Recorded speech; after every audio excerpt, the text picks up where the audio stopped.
My name is Leah. I didn't expect company that evening. The apartment felt unusually still, wrapped in the soft hum of the rain outside and the warm glow from the kitchen lamp. I'd made tea, curled up on the couch, trying to unwind after a long day. Then she knocked. A soft, careful knock, the kind that doesn't demand attention but asks for it gently. It was Hannah, my neighbor from upstairs. Her dark hair was damp from the rain, tiny droplets clinging to her lashes. She looked shy, almost. "Sorry," she said quietly. "My power went out again. Can I stay here for a bit?" I stepped aside immediately. "Of course, come in." She walked inside, hugging her sweater closer around her. The room felt different with her in it. Warmer, more alive, like the quiet shifted from empty to comforting. We sat on the couch, a soft blanket draped between us. Rain tapped lightly on the window, matching the rhythm of our breaths. Hannah held her mug with both hands, letting the steam warm her face. "This is nice," she said softly. "What is?" "The silence. With someone." Her words lingered. She wasn't looking at the room. She was looking at me. Not intensely, not boldly, but with that gentle attention that makes you feel seen without being exposed. She tucked a loose strand of hair behind her ear, and for a second, the quiet between us grew warm, almost tangible. A kind of closeness that wasn't planned, but somehow felt natural, like we'd been sharing moments like this for years instead of minutes. When she shifted closer, just enough that our knees nearly touched, something inside me softened. And I knew tonight wouldn't fade from my memory. Not with her here. Not with this quiet, gentle warmth growing between us. The rain didn't stop. It softened into a steady rhythm against the windows, turning the whole apartment into a quiet cocoon of warm light and muffled sound. Hannah pulled the blanket a little closer around her legs, her shoulder brushing mine.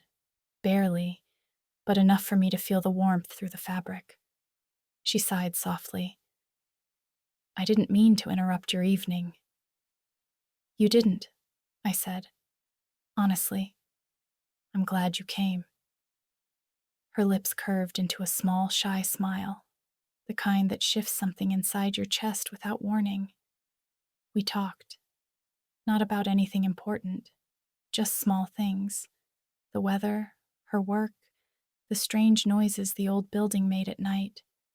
But somehow every word felt like it carried a quiet truth underneath, like we were both tiptoeing around something unspoken. At one point, she reached to adjust the blanket and her fingers brushed mine. She didn't pull away. Neither did I. The lamp in the corner flickered softly, casting warm tones on her face.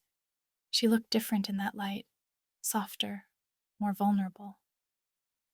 "I like it here," she said, almost a whisper. "You can stay as long as you want." She looked down at her hands, then back at me, eyes gentle, searching. "Leah, do you ever feel like you're safe with someone you barely know?" Her voice trembled, not from fear, but from honesty. I swallowed. "Yes, right now." Something shifted in her expression, a tiny exhale, a relaxing of her shoulders. She moved a little closer, not enough to touch, but close enough that I felt the heat radiating between us like a shared breath. The rain grew louder for a moment, and she glanced toward the window.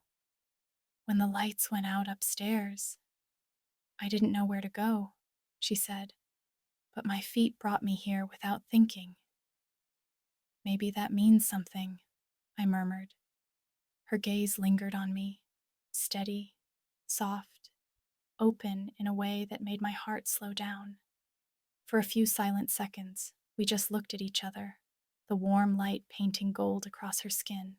She finally whispered, "I don't want to go back yet." "You don't have to." And in that moment, in the soft glow of my living room, wrapped in a shared blanket and shared silence, it felt like the beginning of something neither of us had planned, but both of us were quietly stepping into.